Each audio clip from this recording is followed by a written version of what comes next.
Koнгaz Köyün Asena Tekstil Fabrikasının avlunda uşak meydanı koyuldu. Bu projekte giriştirdi hem ödedi UNFPA kurumu Barabar Moldova Devletin Alış-Veriş Palatasının. Projekt doğrudulu ilerletme dini aile zenginliklerini iş yerinde hem verme bir türlü hakları kolektivin hepsi azalarına. Детки они очень рады.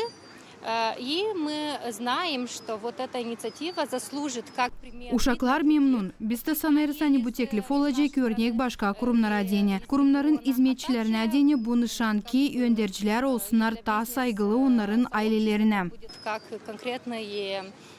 конкретный пример, как нужно делать, как можно делать. Мы очень рады, что член торгово-промышленной палаты является промоутером. Biz pek seviniriz Alış-Veriş Palatasının azası payalar bu projekta. Ben isterim şükür etmezsizden siz hep bir katılırsınız bizim programmalara hem olursunuz örnek başkalarına. Что вы всегда отзываетесь на наши инициативы, за то, что вы очень активны. Fabrikanın genel başı Ludmila Sert nişanadani onlar ansızdan katıldılar bu projekte. Yarım yılın içinde artık genişlettiler kendi kolaylıklarını ailelerin yardımından. Kurumun başı söyledi bu işin çıkışları artık belli. Во-первых, укрепляется имидж самого предприятия. Во-вторых, все-таки İlkin biz kabul ettik kurumun imajını. Bizim zahmetçiler duyarlar kendilerini ta çetin hem uygun iş yerlerinde. Onlar duyarlar bizim zahmetimizi burada. Birlikte ilerler nice profesyonel öyle de aile pahalılıkları. начала развиваться как профессиональная жизнь работников, так и семейная. Автономиянın başkanı Irina Vlach urguladı bün yaşarı zor vakitte. Analar babalar geçirirler çok vakit iş yerlerinde. Konuşma uşaklarla kalmır zaman. Uşaklar büyürler kendi başına. Açan kurumun öndericisi kurdu bu obyekte analar uşaklarla beraber varınca geçirsinler türlü oluşları. Bize deni bu pek önemli nişan da umutlanırız bu dil bitki adım. Daha çok böyle programalar giriştirilecekler.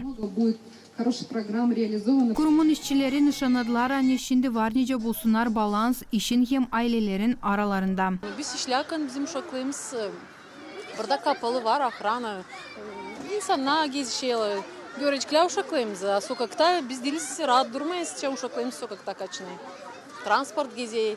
Biz durmayız rahat işte. Böyle getireceğiz uşaklar olacak kapalı teritoriyada biz daha rahat işleyeceğiz.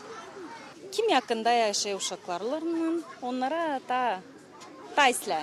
Biz şimdi uzaktayız. Biz bu yana seyrek geleceğiz bu hale bilmem.